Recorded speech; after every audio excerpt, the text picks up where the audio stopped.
परमात्मा कहते हैं कि हमें परमेश्वर पूर्ण परमात्मा की सच्ची भक्ति यानी अपनी महिमा वो आप पर सुनाने के लिए आते हैं। कहते हैं यदि भक्ति सच्ची साधना लड़की करती है, बेटी करती है, वो उस साकेत पुत्र से 1000 गुना अच्छी है जो परमात्मा की साधना नहीं करता। और वो लड़का जो परमात्मा की भक्ति नहीं करता वो माता पिता के लिए ऐसा सिरदर्द है, ऐसा वजन है जैसे बकरी के गल में एक थन जैसा खालड़ा लटका करे। बकरी के गले में एक थन के आकार का एक व्यर्थ में वैसे ही आगे एक चाम लटकता रहता है। उसको गल थना बोलते हैं, गल में लटका हुआ थन। ना उसमें दूध होता, वो किसी काम का नहीं। व्यर्थ में उसके गले में वजन और भार बना हुआ होता है। तो परमात्मा उदाहरण देते हैं कि राम रटत कन्या भली और साकट बला नपूत, जैसे छेरी के गल में गल थना जिसमें दूध न मूत। और कितने काम को ना, किससे काम का को ना, व्यर्थ में बोझ बन रहा है, गले मुड़ रहा है। तो ऐसा वो पुत्र है जो भक्ति नहीं करता। पुण्यात्माओं, भक्तिहीन प्राणी पे उसके संस्कार के जो पाप कर्म होंगे उनके दुख आवेंगे। और पाप कर्म युक्त प्राणी सत्संग के चर्चा सुनाने से भी नहीं सुनता। जिसके पाप अधिक होते हैं वो परमात्मा के वचनों को सुनना पसंद भी नहीं करता। माता पिता ने उपदेश ले रखा है और वो समझाते हैं कि बेटा जा नाम ले, तू भक्ति कर, हमारे साथ चल सत्संग में, और वो नहीं आता है तो इससे सिद्ध है कि उसके ऊपर उसके पाप कर्मों का जबरदस्त प्रभाव है, इसलिए उसकी रुचि नहीं बन रही। और बच्चे पर आपत्ति आवेंगी क्योंकि उसके भाग में पाप कर्म लिखे हुए हैं। यदि वो भक्ति नहीं करेगा तो वो पाप उसको भोगने पड़ेंगे। यदि सत्साधना करेगा तो परमात्मा उसके पापों को हल्का कर देगा, नष्ट कर देगा। तो फिर माता पिता को दुख नहीं होगा। अब उस भक्तिहीन बच्चे पर उसके कर्म की मार आवेगी और भक्ति पर लगे हुए माता पिता भी उसके दुख में स्वाभाविक चिंतित होंगे, उनकी भक्ति में भी बाधा करेगा। और वो बेटी जो परमात्मा की भक्ति कर रही है उसके भी प्रारब्ध में आने वाले समय में कोई ऐसा कर्म दुख आएगा तो परमात्मा नहीं आने देगा, क्योंकि ये पाप नाशक भगवान है कबीर परमात्मा। कबीर अंगारी असी, कबीर बंभारी असी। कबीर अंगारी माने अंगारी माने पापों का नाश करने वाला, पापों का शत्रु, पाप विनाशक। और बमबारी माने बंधनों से छुटराने वाला, बंदी छोड़ है। तो वो उस बेटी के उस प्रारब्ध के उस कठिन कर्म को, उस पाप कर्म को नष्ट कर देगा। इसलिए वह बेटी सुखी रहेगी। और बेटी सुखी रहेगी तो माता पिता भी सुखी रहेंगे, उनकी आत्मा भी परमात्मा में दृढ़ रहेगी। यदि बेटी भक्ति पर नहीं लगी है, उसके ऊपर आपत्तियां आती हैं तो माता पिता को पता लगता है तो उनकी नींद हराम हो जाती है, भोजन नहीं कर सकती वो उस दिन। तो इसलिए परमात्मा कहते हैं कि राम रटत कन्या भली और साकट बलो नपूत, जैसे छेरी के गल में गल थना जिसमें दूध न मूत। अब जैसे जिस प्राणी के ऊपर पाप कर्मों का अधिक प्रभाव होता है तो उसको परमात्मा की भक्ति अच्छी नहीं लगती। कबीर पिछले पाप से हरि चर्चा ना भावे, के ऊंघ के उठ चले या और बात चलावे। पापग्रस्त प्राणी या तो सत्संग में आया नहीं करे, और आ जाता है किसी के कहने से, प्रार्थना करने से, माता पिता के दबाव देने से, या कोई रिश्तेदार, कोई मित्र, सहेली, सखी, भाई बहन आ जाते हैं। और जिनके ऊपर पाप कर्मों का अधिक प्रेशर है तो सत्संग शुरू होते ही उसको या तो नींद आने लग जाएगी, लटके लेगा जो, या कोई और जिक्र कर देगा अपने मित्र से सत्संग के दौरान ही, उसको पता नहीं कि खरपतवार भरा, उसमें खुरापात भरा होता है, वैसे था वो, कैसे था वो, ऐसा कह रहा था। तो वो मित्र तो उसको कुछ ना कह पावे, परंतु दूसरे जो भक्त आसपास होते हैं वो उसको टोका टाकी करते हैं, भाई बोल रहा ना बीच में, आनंद आ रहा है भगवान के वचनों में, परमात्मा की चर्चा में, बोल आवाज ऊंची ना करे, हमने सुनने दे। तो फिर वो क्या करता है, उठ के चल पड़ता है, चला जाता है, वो बैठ नहीं सकता। ये उसके पाप कर्मों का प्रेशर है, दबाव है, जो उसको भगवान से दूर रखे हुए। यहां से तो उठकर चला गया, और बनवाना की यात्रा में एक्सीडेंट होकर मर गया, वहां से कहां जाएगा। अब फिर क्या होगा, वो बैल बनेगा, नाथ डलेगी, रस्सा बांध दिया जाएगा। अब अपनी मनमानी नहीं कर सकता, ना समय पर चारा चर सकता, ना समय पर जल प्राप्त कर सकता, ना बोल कर बता सकता मुझे कहाँ दुख है, मुझे प्यास लगी है या भूख लगी है। लगी रहो। तो क्या बताते हैं भगवान, कबीर पिछले पाप से हरि चर्चा ना भावे, या ऊंघ है या उठ चले, कह और बात चलावे। या तो ऊंघ लग जाएगा या उठ कर चला जाएगा, यहां बैठेगा तो और इधर उधर के गप्पे मारेगा। तुलसीदास जी कहते हैं, तुलसी पिछले पाप से, पिछले जन्म जन्मांतर के पाप जो एकत्रित होते हैं प्राणी को, जो प्रारब्ध में मिले हुए होते हैं, उन पापों के प्रभाव से हरिचर्चा ना भावे। जैसे जबर के बेगते भाई भूख विदा हो जाए। जिस प्रकार किसी व्यक्ति को मलेरिया हो गया हो, मलेरिया जबर हो जाए, उसको भूख लगनी बंद हो जाती है, और घर वाले कोशिश भी करते हैं कि ले थोड़ा सा खा ले, सेब खा ले, संतरा खा ले, रोटी खा ले, तो वो खाना खाने की चेष्टा भी करता है, तो उसको वो वस्तु सेब भी कड़वी नजर लगती है, महसूस होती है, वो नहीं खा पाता, छोड़ देता है। अपने आत्माओं ने तो सेब कड़वी, ना प्रतिदिन आहार करने वाली वह रोटी कड़वी, ना काजू किस्मत ये मनुखा दाग कड़वी। लेकिन उस बुखार ने, उस जबर ने उस व्यक्ति के शरीर की व्यवस्था को इतना खराब कर दिया, बिगाड़ दिया कि उसको मीठी वस्तु भी कड़वी लग रही है, कौड़ी लग रही है। ऐसे ही जिस व्यक्ति के पाप गणे बढ़ जाते हैं, उनको राम नाम की मनुखा दाख भी कड़वी लगती है। अब इसका समाधान क्या है? जिस व्यक्ति को जबर हो गया है तो उसके लिए क्या समाधान है कि उसने कड़वी कुनीन खानी पड़ेगी। वो कुनीन की टेबलेट, गोलियां,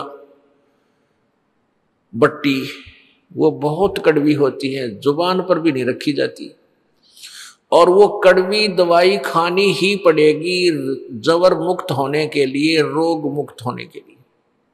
वो चाहे इच्छा बने या ना बने, वो फांकी मारनी पड़ेगी गोलियों की, औषधियों की, और कड़वी दवाई खाने से ही वो स्वस्थ होगा। और जब वो स्वस्थ हो जाएगा, जबर उसका समाप्त हो जाएगा, तो फिर देखना वही रोटियां इतनी स्वादिष्ट लगने लग जाएंगी, समय पर भूख लगेगी, चाहे सब्जी भी ना हो। घर वाले कहेंगे इसलिए सब्जी बना देते हैं, तो वो यूं कहेगा कि नहीं ऐसे दे दे, मुझे तो भूख लग रही है, और लूखी सूखी नमकीन रोटी जो की त्यों खा जाएगा। और पहले वही रोटियां उसको कड़वी लगे थी, खाई नहीं जा रही थी। तो पुण्यात्माओं, प्रथम बार जो प्राणी सत्संग में आवेगा, किसी के कहने सुनने थे, तो उसको ये परमात्मा की मनुखादाक, परमात्मा के वचन अच्छे नहीं लगे। कारण क्या है कि प्रथम तो उसने पिछला जो वो अज्ञान सुन रखा होता है, उस अज्ञान के कारण ये वचन वैसे ही अच्छे नहीं लगते। क्योंकि ये तत्व ज्ञान है वो लोकवेद था। तो उस लोकवेद पर हम आधारित हो रहे थे। लोकवेद होता सुना सुनाया ज्ञान, अक्षेत्रीय ज्ञान, वो हमने पहले सुन रखा था तो वो आगे अड़ जाता है। उसका भी समाधान यही है कि जैसे किसी पात्र में खारा पानी डाल रखा हो, या तो उसने सारे नबार गिर दे फिर ताजा बढ़िया ठोक बनाए। दूसरा तरीका यह है कि उसमें वो मीठे पानी की टूटी चालू कर दे, वो खारा अपने आप निकल गए और बढ़िया रह जाएगा। तो ये सत्संग सुनने से आपके अंदर जो पहले वाला ज्ञान वो खारा पानी भर रखा था जल, वो अपने आप निकल जाएगा, समाप्त हो जाएगा और परमात्मा का योग तत्व ज्ञान आपके हृदय में समा जाएगा, शेष रह जाएगा। तो पुण्यात्माओं, परमात्मा आकर के हमें यही बताया करते थे कि जैसे तुलसीदास जी की वाणी है, तुलसी पिछले पाप ते हरि चर्चा ना भावे, और जैसे जबर के बेगते भूख विदा हो जावे। तो उस प्राणी को परमात्मा की कथा अच्छी नहीं लगती जिसके पाप कर्म अधिक होते हैं। तो उसके लिए यही समाधान है कि सत्संग में आवे और चाहे ना भी रुचि हो तो भी सत्संग सुनता ही रहे। तो ये कानों के माध्यम से, ये कानों के माध्यम से ये परमात्मा की टेबलेट, ये दवाई, ये औषधि अंदर जाएगी और अंदर के उस पाप रूपी जबर को नष्ट करेगी। और फिर देखना आपकी क्या दशा हो जाएगी। आप सत्संग जब प्रारंभ होगा, सत्संग का के दिन निकट आवेंगे, आप घर पर होगे तो ताला बेली लाग जाएगी, हे भगवान कोई बाधा ना आ जा। और आप 100 किलोमीटर 200 किलोमीटर आकर के सत्संग सुनोगे। और पहले यही वचन आपको सुनने को रुचि नहीं बनती थी, आप सुनकर भी सुनने की इच्छा नहीं होती थी। और आसपास भी कहीं सत्संग, जैसे यहाँ बरवाला के अंदर सत्संग हो रहा है और यहाँ के लोग नहीं आ पा रहे क्योंकि उनके जबर हो रहा है, उनको ये ज्ञान मिला नहीं। और आप जी कहाँ से आ जाते हो, 100 किलोमीटर से, 200 500 1000 किलोमीटर से, और परमात्मा की चर्चा सुनते हो, क्योंकि आपके पाप कर्मों का वो बुखार, वो जबर, वो कम हो गया, वो नरमा गया, बहुत कम हो गया, समाप्त हो गया। अब आपको कितनी रुचि बन गई। तो इसलिए परमात्मा हमें याद दिलाते हैं कि राम रटत कोढ़ी भलो, कोढ़ी कुष्ठ रोगी, राम रटत कोढ़ी भलो, चो चो पड़े जो चाम, वो सुंदर शरीर किस काम का, जिस मुख नाही नाम। कहते हैं वो सुंदर शरीर किस काम का जिसमें परमात्मा की चर्चा नहीं है। और राम रटत एक रोगी, कोढ़ सबसे मतलब घृणित रोग है कोढ़। कहते हैं कोढ़ी भी अगर भक्ति कर रहा है तो सुंदर शरीर वाले से असंख्य गुणा पुण्य भागी है। क्योंकि जो आज स्वस्थ है, आज खूब पैसे हैं, बढ़िया व्यवस्था है, अच्छी कोई पोस्ट प्राप्त है या धन संपत्ति, संतान बहुत अच्छी है, तो वो पिछले पुण्य है उस प्राणी के। और एक दिन क्या होगा कि वो पुण्य नष्ट हो जाएंगे। जैसे पहले आपने अपने मोबाइल फोन की या वैसे इन्वर्टर की बैटरी आपकी चार्ज है, तो वो बैटरी चार्ज है और फिर चार्जर उस पर लगा नहीं रखा, तो जब तक वो बैटरी चार्ज है उससे पंखे भी चलेंगे, बल्ब भी जग रहे होंगे, ट्यूब भी जग रही होंगी और आपका काम खूब चल रहा है और आपको कोई परवाह नहीं, आप निश्चिंत हैं। और जिसमें वो बैटरी जो पहले की चार्ज थी वो डिस्चार्ज होगी, एक ही दम, एक ही समय में सभी सुविधाएं बंद हो जाएंगी। तो ऐसे ही पुण्यात्माओं, जो पुण्यात्मा पिछले पुण्यकर्मी प्राणी हैं उनको आज संतान भी अच्छी है, उनकी अच्छी व्यवस्था भी होगी है, विवाह शादी भी अच्छी जगह होगी है, और साथ में उनकी नौकरियां बिजनेस भी ठीक हो गए, तो वो पुण्यकर्मी प्राणी है। लेकिन यदि वो साधना नहीं कर रहे हैं तो अपने पुण्यों को वो नष्ट कर रहे हैं। वो तो होने ही है, वो नष्ट तो वो तो प्रयोग होने ही है। और भविष्य में उन्होंने चार्जर नहीं ला रखा, भविष्य की साधना नहीं करे। यदि कोई भक्ति कर भी रहा है और शास्त्र विधि रहित कर रहा है तो भी यूजलेस है। और जो एक गरीब व्यक्ति है, राम रटत दारिद्र भलो, टूटी घर की छान, वो सुंदर महल किस काम के, जहां भक्ति नहीं भगवान। एक गरीब आदमी, बहुत ही निर्धन, जिसके पास एक घास फूस की झोपड़ी है ऊपर मकान के स्थान पर, और उसके निर्धनता है कि उसकी छान भी खंड मंड सी हो रही है, टूटी हुई जगह जगह से।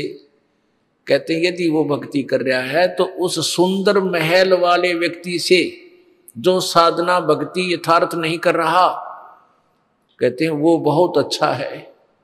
क्योंकि जो सुंदर महल वाला है, अच्छा स्वस्थ शरीर है, सुंदर शरीर वाला है, भक्ति से यथार्थ नहीं कर रहा है, तो वो अपने पुण्यों को ही खा रहा है, बर्बाद कर रहा है, भविष्य की तैयारी नहीं कर रहा है, भविष्य के पुण्य साधना नहीं कर रहा है। तो वो तो लास्ट में बहुत दुख होगा, 84 लाख योनियों में, पशु पक्षियों की योनियों में जाएगा।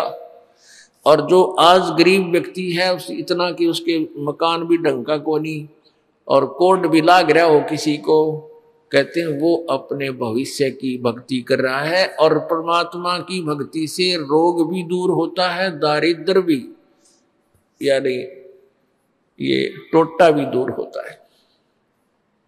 तो एक दिन वो बात भक्ति कर रहा है जो गरीब और दुखी व्यक्ति, एक दिन वो तो सुखी होगा। और जो आज सुखी नजर आते हैं, जो भक्ति यथार्थ नहीं कर रहे हैं, वो महादुखी होंगे। पुण्यात्माओं, सत्संग में आने से हमें पता लगता है कि हम जो क्रिया कर रहे थे ये कैसी थी, ये कहाँ तक ठीक थी। क्योंकि हम जब तक सत्संग में नहीं आएंगे, परमात्मा के तत्व ज्ञान को नहीं सुनेंगे, तो हम अपने कर्मों को, चाहे कोई शराब पीवे है, चाहे कोई हुक्का पीवे है, तंबाकू प्रयोग कर रहा है, और चाहे कोई डाके मार रहा है, कोई चोरी कर रहा है, कोई और बकवाद करता है, चाहे कोई कसाई का काम करता है, तो उस काम को बुरा नहीं मान रहा हो। यदि उसने बुरा मान रखा हो तो उसने करे को ना, उसी दिन त्याग देगा। तो उसने उस काम, जो कर्म को वो कर रहा है, उसने अच्छा मान के कर रहा है। लेकिन अच्छे और बुरे का तो परमात्मा के विधान की तुलना से पता चलेगा। परमात्मा के विधान का ज्ञान होगा सत्संग में आने से, और वो भी केवल सतलोक आश्रम बरवाला में आने से। अन्य सत्संगों में ये ज्ञान आपको नहीं मिल सकता।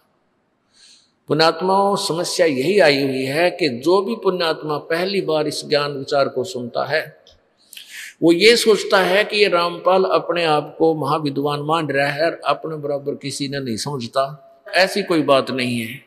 लेकिन इतना ये दास दावे के साथ कह सकता है कि तत्व ज्ञान इस पृथ्वी पर, इस ब्रह्मांडों में नहीं है जो दास के पास है। और कुछ दिन में आप भी इतने सियाणे हो जाओगे, बुद्धिमान हो, इस ज्ञान से इतने परिपक्व हो जाओगे कि आप भी तुलना करने लग जाओगे। ये वचन जो आज आपको कड़वे लगे हैं, एक दिन आप आंखों में आंसू बहाकर कहोगे कि फिर संत ठीक कर रहा था। परमात्मा भी कहा करते थे, जैसे गोरखनाथ जी से प्रभु ने कहा था कि तेरी साधना गलत है, तू ऐसे ऐसे काल के जाल में है। गोरखनाथ जी ने कहा था कि तुमरा वचन मोए कड़वा लगे, तो परमात्मा ने कहा था कड़वा लगे सो मीठा होई, हमारी बात पतिज होई। कि आज तुझे जो कड़वा लग रहा है, ये मेरी बात पे विश्वास करेगा तो मीठी हो जाएगी ये बात। यही तो पुण्यात्मा, जो सत्संग है ये इसलिए हमारा ज्ञान जो है आपको एकदम खटकता है कि आपने पहले अज्ञान भर रखा अपने अंदर सारा।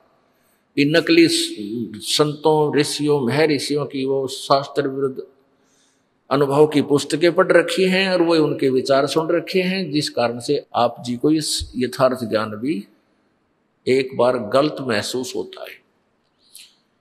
लेकिन फिर प्रमाण आपको दिए जाएंगे, सच्चाई से परिचित कराया जाएगा, आपकी आत्मा अपने आप स्वीकार कर लेगी कि हाँ हमें गलत ज्ञान मिला था। अब परमात्मा कबीर जी हमें बताया करते थे, मानुष जन्म दुर्लभ है भाई मिले न बारंबार, जैसे तरवर से पत्ता टूट गिरे वो बोहर न लगता।